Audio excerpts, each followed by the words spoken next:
News Karnataka ಫಸ್ಟ್ಗೆ ಸ್ವಾಗತ. ಇಂದಿನ ಪ್ರಮುಖ ಸುದ್ದಿಗಳು. ನಮಸ್ಕಾರ, ನಾನು ಅಪೂರ್ವ ರಾಘವೇಂದ್ರ. ಈ ದಿನದ ಕೊರಟಗೆರೆ ಬ್ರೇಕಿಂಗ್. ಕೊರಟಗೆರೆಯಲ್ಲಿ ಸಂಘಟನೆ ಕುಂಠಿತ ಆದ ಕಾರಣ ನನಗೆ ಕರವೇ ಅಧ್ಯಕ್ಷರಾಗಿ ಆಯ್ಕೆ ಮಾಡಿದ್ದಾರೆ ಎಂದು ಕೆಎನ್ ನಟರಾಜ್ ಹೇಳಿದ ಸುದ್ದಿ ನಿಮ್ಮ ನ್ಯೂಸ್ ಕರ್ನಾಟಕ ಒಂದರಲ್ಲಿ ವೀಕ್ಷಿಸಿ. ಕರವೇ ನಾರಾಯಣಗೌಡರವರ ಬಣದ ನೂತನ ಅಧ್ಯಕ್ಷರಾಗಿ ಕೆಎನ್ ನಟರಾಜ್ ಅವರನ್ನ ಮರು ಆಯ್ಕೆ ಮಾಡಲಾಗಿದೆ ಎಂದು ನೂತನ ಅಧ್ಯಕ್ಷ ತಿಳಿಸಿದರು. ಬರುವ ಭಾನುವಾರ ನೂತನ ಪದಾಧಿಕಾರಿಗಳ ಆಯ್ಕೆಯನ್ನ ಮಾಡಲಾಗುವುದು. ಸಭೆ ನಡೆದ ಬಳಿಕ ಪದಾಧಿಕಾರಿಗಳನ್ನ ಆಯ್ಕೆ ಮಾಡಲಾಗುವುದು. ಹಾಗಾಗಿ ಇದೇ ತಿಂಗಳ 23ರಂದು ಭಾನುವಾರ ಎಲ್ಲ ಗ್ರಾಮ ಶಾಖೆಯ ಅಧ್ಯಕ್ಷರು ಪದಾಧಿಕಾರಿಗಳು ಬರಬೇಕು ಎಂದು ತಿಳಿಸಿದರು. ಕಳೆದ ಬಾರಿ ಇದ್ದಂತಹ ಜಿಲ್ಲಾಧ್ಯಕ್ಷರ ಅಪ್ಪಣೆ ಮೇರೆಗೆ ನನ್ನ ಬದಲು ಬೇರೆ ಸಂಘಟನೆ ಗೊತ್ತಿಲ್ಲದೆ ದೇವರನ್ನ ತಾಲೂಕು ಅಧ್ಯಕ್ಷ ಮಾಡಿದರು. ನಂತರ ಅವರ ಸಂಘಟನಾ ರೀತಿ ನೋಡಿ ಅವರು ಸರಿಯಾಗಿ ಕೆಲಸವನ್ನ ಮಾಡುತ್ತಿಲ್ಲ ಎಂದು ಜಿಲ್ಲಾಧ್ಯಕ್ಷ ಹಾಗೂ ತಾಲೂಕು ಅಧ್ಯಕ್ಷ ಇಬ್ಬರನ್ನು ಬದಲಾವಣೆ ಮಾಡಿದ್ದಾರೆ. ನಾನು ಈ ಹಿಂದೆ ನಮ್ಮ ಸಂಘಟನೆ ಯಾವ ರೀತಿ ಕೆಲಸವನ್ನ ಮಾಡುತ್ತಿದ್ದೆವೋ ಅದೇ ರೀತಿ ಸಂಘಟನೆಯಲ್ಲಿ ಕೆಲಸವನ್ನ ಮಾಡುತ್ತೇನೆ. ನೆಲ, ಜಲ, ಭಾಷೆ ಮತ್ತು ಸಾಹಿತ್ಯ ಮತ್ತು ಕೊರಟಗೆರೆ ಭಾಗಗಳಲ್ಲಿ ರೈಲ್ವೆ ಹಾಗೂ ರೈತರ ಸಮಸ್ಯೆಗೆ ಸಂಬಂಧಿಸಿದಂತೆ ಎಲ್ಲಾ ಕ್ಷೇತ್ರಗಳಲ್ಲೂ ನಾವು ಹೋರಾಟಕ್ಕೆ ಸದಾ ಮುಂದೆ ಇರ್ತೇವೆ. ಯಾವುದೇ ಕಾರಣಕ್ಕೂ ಕೊರಟಗೆರೆ ತಾಲೂಕಿನಲ್ಲಿ ಯಾವುದೇ ಪರ ವಿರೋಧ ಇಲ್ಲ. ಇಲ್ಲಿ ಎಲ್ಲರನ್ನು ಕರೆದು ವಿಶ್ವಾಸಕ್ಕೆ ತೆಗೆದುಕೊಂಡು ಸಂಘಟನೆಯನ್ನ ಮಾಡುತ್ತೇನೆ. ಜನಗಳ ವಿಚಾರವಾಗಿ ನಿಂತಾಗ ನಾನು ರಾಜಕೀಯವಾದ ಪರವಾಗಿ ಇರುವುದಿಲ್ಲ. ಜನರಿಗೆ ನ್ಯಾಯ ಕೊಡಿಸಬೇಕು. ಹಾಗಾಗಿ ಯಾವುದೇ ಇಲಾಖೆ ಇದ್ದರೂ ಸರಿ, ನಾವು ಉಪವಾಸ ಸತ್ಯಾಗ್ರಹ ಮಾಡಲು ಸಹ ಮುಂದೆ ಇರ್ತೇವೆ ಎಂದು ಹೇಳಿದರು. ಪಟ್ಟಣ ಪಂಚಾಯಿತಿ ಸದಸ್ಯರು ನಮ್ಮ ಧರ್ಮ ಪತ್ನಿ ಇದ್ದರೂ ಸರಿ, ನಮಗೆ ಜನರು ಮುಖ್ಯ. ನಾವು ಸಂಘಟನೆ ಮಾಡುತ್ತೇವೆ. ಕೊರಟಗೆರೆ ಪಟ್ಟಣದ ಪಕ್ಕ ಇರುವ ಸುವರ್ಣಮುಖಿ ನದಿ ಒತ್ತುವರಿ ಆಗುತ್ತಿದೆ. ಇದರ ಹೋರಾಟ ಮಾಡುತ್ತೇವೆ. ಈ ನದಿಗೆ ಹಲವು ತ್ಯಾಜ್ಯ ವಸ್ತುಗಳು, ಕಲುಷಿತ ನೀರು ಸೇರುತ್ತಿವೆ. ಇದರ ಬಗ್ಗೆ ಮಾನ್ಯ ಗೃಹ ಸಚಿವರು, ಕೊರಟಗೆರೆ ಶಾಸಕರು ಆದಂತಹ ಡಾಕ್ಟರ್ ಜಿ ಪರಮೇಶ್ವರ್ ಅವರ ಗಮನಕ್ಕೆ ತಂದಿದ್ದೇವೆ. ಇದರ ಬಗ್ಗೆ ಮುಂದಿನ ದಿನಗಳಲ್ಲಿ ಹೋರಾಟ ಮಾಡುತ್ತೇವೆ ಎಂದು ಹೇಳಿದರು.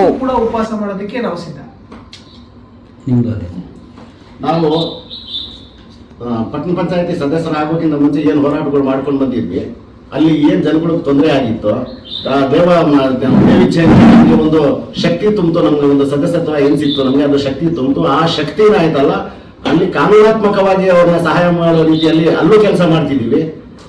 ಪಕ್ಷ, ಜಾತಿ ಭೇದ ಇವೆಲ್ಲ ಬರ್ತಾ ಇದ್ದಲ್ಲ, ಏನು ಜನಾನುಕೂಲವಾಗಿ ಸರ್ಕಾರದಿಂದ, ಶಾಸಕರಿಂದ ಏನು ಸೌಲಭ್ಯಗಳು ಬರ್ತಿದ್ದಾವೆ, ಅದನ್ನ ಪ್ರಾಮಾಣಿಕವಾಗಿ ಅವ್ರನ್ನ ತಲುಪೋ ರೀತಿಯಲ್ಲಿ ನಾವು ಕೆಲಸನೂ ಮಾಡ್ತಿದ್ವಿ. ನಮಗೆ ಅಲ್ಲಿಂದಲೂ ಸ್ಪಂದನೆ ಸಿಗ್ತಿದೆ, ನಮಗೆ ಗೃಹ ಸಚಿವರಿಂದ ಕೂಡ ನಮಗೆ ಸ್ಪಂದನೆ ಸಿಗ್ತಿದೆ, ಜನಸಾಮಾನ್ಯರಿಂದಲೂ ಸಮಸ್ಯೆ ಸಿಗ್ತಿದೆ. ನಮಗೆ ಸದಸ್ಯರು ಅನ್ನೋದಕ್ಕಿಂತ ಹೆಚ್ಚಾಗಿ ಹೋರಾಟಗಾರರು ಅನ್ನೋ ಒಂದು ಮನೋಭಾವದಲ್ಲಿ ಇದರ ಬಂದು ನಮ್ಮ ಹತ್ರ ಬೇಡಿಕೆ ಇಡ್ತಾರೆ. ಪೂರ್ಣ ಪ್ರಮಾಣದಲ್ಲಿ ಪ್ರಾಮಾಣಿಕವಾಗಿ ಅವ್ರನ್ನ ನ್ಯಾಯ ದೊರಕಿಸಿಕೊಳ್ಳೋ ಪ್ರಯತ್ನ ಆಗುತ್ತೆ. ಎಲ್ಲದನ್ನು ತಗೊಂಡೋಗಿ ನಾವು ಸುವರ್ಣಮುಖಿ ನದಿಗೆ ಹಾಕ್ತಾ ಇರೋದು.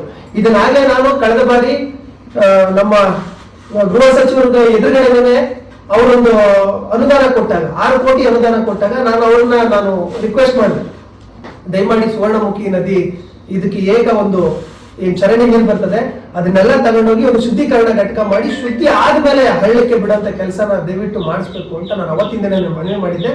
ಮುಂದಿನ ದಿನಗಳಲ್ಲಿ ಅದಕ್ಕೆ ಅವಕಾಶ ಸಿಕ್ಕಿದಾಗ ಅದಕ್ಕೆ ಸಾಕಾಗುವಂತ ಒಂದು ಪ್ರಾಜೆಕ್ಟ್ ಅನ್ನು ಮಾಡಿದಾಗ ಖಂಡಿತ ಅದರ ಬಗ್ಗೆ ಅದೇ ರೀತಿಯಾಗಿ ಅದಕ್ಕೆ ಫಸ್ಟ್ಗೆ ಧ್ವನಿ ಎತ್ತಿದರೆ ನಾವು. ಅದಾದ ನಂತರ ಸಿಇಒ ಅವರು ಹೋಗಿ ಅದನ್ನೆಲ್ಲ ನೋಡಿ DC ಅವರು ಬಂದ್ರು, DC ಅವರು ಹಾಕಿದ್ದಾರೆ. ಅದನ್ನ ನಾವು ಸುಮಾರು ಸರಿ, ಎಷ್ಟು ಸರಿ ನಾವು ಅಲ್ಲಿ ಹೋಗಿ ಏನು ಗಂಗಾ ಪೂಜೆ ಮಾಡೋದಕ್ಕೆ ಶಾಸಕರೇ ಆಗ್ಲಿ ಅಥವಾ ನಮ್ಮ ಮಿನಿಸ್ಟರ್ಗಳೇ ಆಗ್ಲಿ ಯಾರು ಬಂದಾಗ್ಲೂ ಕೂಡ ಎದುರುಗಡೆ ತೋರಿಸಿ ನೋಡಿ ಒತ್ತುವರಿ ಆಗಿದೆ ಕೆರೆ ಆಗಿದ್ದು ಪ್ಯಾರಾಬೋಳ ಮುಚ್ಚಾಕಿದ್ದಾರೆ. ಸುಮಾರು ಸರಿ ಮನವಿ ಮಾಡಿದ್ದಾರೆ ಅವ್ರದ್ದು. ಅದಾದ್ರೆ ಕುಡಿಯ ನೀರಿನ ವಿಚಾರಕ್ಕೆ ನೀರು ಎಲ್ಲಿ ಬರ್ತಾ ಇದೆ, ಕೊರಟಗೆರೆ ಪಟ್ಟಣಕ್ಕೆ ಬರ್ತಾ ಇದೆ. ಕೊರಟಗೆರೆ ಜನ ಎಲ್ಲಿಂದ ದೂರಿಂದ ಬಂದು ನೆಲೆಸಿರೋರಿಗೆಲ್ಲ ನೀರು ಕೊಡ್ತಾ ಇದೆ. ಅದರ ಜವಾಬ್ದಾರಿ ಬರೇ ಪಟ್ಟಣ ಪಂಚಾಯತ್ ಸಂಘ ಸಂಸ್ಥೆಯವ್ರದ್ದು ತಾನೆ. ಹಾಗಾಗಿ ನಾವು ಮುಂಚೆನೆ ಅವ್ರಿಗೆ ತಿಳುವಳಿಕೆ ಹೇಳಿದ್ವಿ ಕೂಡ. 2016-17 ಇಸ್ವಿಯಲ್ಲೇನೆ ಎಕರೆ ಜಾಗ ಸರ್ಕಾರಿ ಜಾಗಗಳು ಕೂಡ ತಿಳಿದಂಗೆ ಕರ್ನಾಟಕ ರಕ್ಷಣಾ ವೇದಿಕೆ ಅವತ್ತಿಂದಲೂ ಕೂಡ ಕಳೆದ 12 ವರ್ಷದಿಂದಲೂ ಕೂಡ ನಾನು ಇಲ್ಲಿ ತಾಲೂಕು ಅಧ್ಯಕ್ಷ ಆದಾಗಿಂದಲೂ ಸಮೇತ ಎಲ್ಲ ನನ್ನ ಕಾರ್ಯಕರ್ತರು, ಎಲ್ಲ ನನ್ನ ಕರವೇ ಕಟ್ಟಾಳುಗಳು ರೈತರ ಪರವಾಗಿ ಹಲವಾರು ಹೋರಾಟಗಳನ್ನ ಮಾಡಿದ್ದೀವಿ. ಹಾಗೇನೆ ಸುಮಾರು ಬಾರಿ ಸವಲತ್ತುಗಳನ್ನ ತರುವಂತ ನಿಟ್ಟಿನಲ್ಲಿ, ಕಾಮಗಾರಿಗಳ ವಿಚಾರದಲ್ಲಿ ಯಾರಿಗೆ ಏನು ಬೇಕು ಅನ್ನುವಂತ ನಿಟ್ಟಿನಲ್ಲಿ ಅವತ್ತಿಂದನೂ ಕೂಡ ಹೋರಾಟ ಮಾಡ್ಕೊಂಡು ಬಂದಿದ್ದೀವಿ. ಮುಂದೆನೂ ಕೂಡ ಅದೇ ರೀತಿ ಹೋರಾಟ ಮಾಡಬೇಕು ಅನ್ನೋಂಥ ನಿಟ್ಟಿನಲ್ಲಿ ಇವತ್ತಿನ ದಿನ ನಮಗೂ ಕೂಡ ಆದೇಶ ಇದೆ. ಕೊಡಗಿನಲ್ಲಿ ಸುಮಾರು ನೆಲೆ ಮುಂದೆ ಬಿದ್ದಿರತಕ್ಕಂತಹ ಕಾಮಗಾರಿಗಳು, ಬಡವರಿಗೆ ತಲುಪಬೇಕಾಗಿರ್ತಕ್ಕಂಥ ಸೌಲಭ್ಯಗಳು, ನೀರಿನ ವಿಚಾರದಲ್ಲಿ, ರೈಲ್ವೆ ವಿಚಾರದಲ್ಲಿ, ಟೋಲ್ ವಿಚಾರದಲ್ಲಿ ಎಲ್ಲರಲ್ಲೂ ಕೂಡ ನಮ್ಮನ್ನ ಹೀಯಾಳಿಸ್ತಾರೆ ಬಂದಿದ್ದಾರೆ ಅಂತ ನಾನಾದ್ರೂ ಭಾವಿಸ್ತೇನೆ. ಹಾಗಾಗಿ ಈ ಒಂದು ಸಂಘಟನೆ ಮುಖಾಂತರ ಅವೆಲ್ಲವನ್ನೂ ಕೂಡ ಧ್ವನಿ ಎತ್ತಂತ ಕೆಲಸವನ್ನ ಖಂಡಿತ ಮಾಡ್ತೇವೆ. ಕೊರಟಗೆರೆಯ ರಕ್ಷಣಾ ವೇದಿಕೆಯ ನೂತನ ಅಧ್ಯಕ್ಷರಾದಂತಹ ಶ್ರೀಯುತ್ ಮರು ಅಧ್ಯಕ್ಷರಾದಂತಹ ಶ್ರೀ ನಟರಾಜ್ ಅವರಿಗೆ ಶ್ರೀ ನಟರಾಜ್ ಅವರಿಗೆ ನಮ್ಮ ರಕ್ಷಣಾ ವೇದಿಕೆಯ ಕಾರ್ಯಕರ್ತರ ಪರವಾಗಿ ಹೃದಯದಲ್ಲಿ ಒಂದು ಸುಸ್ವಾಗತವನ್ನು ಬಯಸಿ ಅವರ ಸುಸ್ವಾಗತವನ್ನ ಈ ಪುಷ್ಪಹಾರದ ಮೂಲಕ ಈ ಸುಸ್ವಾಗತವನ್ನ ಬಯಸ್ತಾ ಇದ್ದೇವೆ.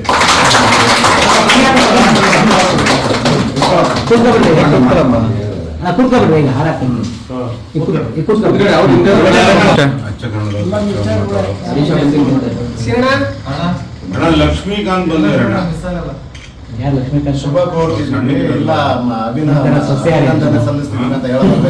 ಬದಲಾವಣೆ ಆದಾಗ ಅವರು ಅವರ ನೇತೃತ್ವದಲ್ಲಿ ಸಂಘಟನೆ ವಿಚಾರವಾಗಿ ಬಂದಾಗ ನಮ್ಗೆ ಯಾರಿಗೂ ಅರಿವೇ ಇದ್ದಂಗೆ ನಾನು ಸಕ್ರಿಯವಾಗಿ 12 ವರ್ಷದಿಂದ ಕರ್ನಾಟಕ ರಕ್ಷಣಾ ವೇದಿಕೆಯಲ್ಲಿ ಪ್ರಧಾನ ಕಾರ್ಯದರ್ಶಿಯಾಗಿ ನಾವು ಸೇವೆಯನ್ನು ಮಾಡೋದಕ್ಕೆ ಅವಕಾಶ ಮಾಡಿಕೊಟ್ಟಿದ್ದಾರೆ. ನಾನು ಅದಕ್ಕೆ ಚೇರ್ಮನಿಯಾಗಿದ್ದೀನಿ. ನಾವೇ ರಾಜ್ಯಾಧ್ಯಕ್ಷ ಹತ್ರ ಹೋದ್ವಿ. ನಮ್ಮ ಕರ್ನಾಟಕ ರಕ್ಷಣಾ ವೇದಿಕೆಯ ಯಾವೊಂದು ಮೂಲೆಯ ಸಾಮಾನ್ಯ ಕಾರ್ಯಕರ್ತನಿಗೂ ನೀವು ತಾಲೂಕು ಅಧ್ಯಕ್ಷಗಿರಿ ಜವಾಬ್ದಾರಿನ ವಹಿಸಿದ್ರೆ ನಾವು ಅವರಿಂದ ಕೆಲಸ ಮಾಡ್ಕೊಂಡು ಹೋಗ್ತೀವಿ ಅಂತ ನಾವು ಅವ್ರ ಮುಂದೆನೇ ಹೇಳಿದ್ವಿ. ಯಾಕಂದ್ರೆ ಪ್ರತಿಯೊಬ್ಬ ಕಾರ್ಯಕರ್ತ ಕೂಡ ನಮ್ಮ ಕೊರಟಗೆರೆಯಲ್ಲಿ ಕರ್ನಾಟಕ ರಕ್ಷಣಾ ವೇದಿಕೆ ತಾಲೂಕು ಅಧ್ಯಕ್ಷ ಅಲ್ಲ ಜಿಲ್ಲಾಧ್ಯಕ್ಷ ಬೇಕಾದ್ರೂ ಕೆಲಸ ಮಾಡ್ಕೊಂಡು ಹೋಗುವಂತ ಒಂದು ಸಾಮರ್ಥ್ಯ ಹೊಂದಿದ್ದಾರೆ. ಯಾಕಂದ್ರೆ ಆ ರೀತಿಯಲ್ಲಿ ನಾವೆಲ್ಲ ಕೆಲಸ ಮಾಡ್ಕೊಂಡು ಹೋಗಿದ್ವಿ.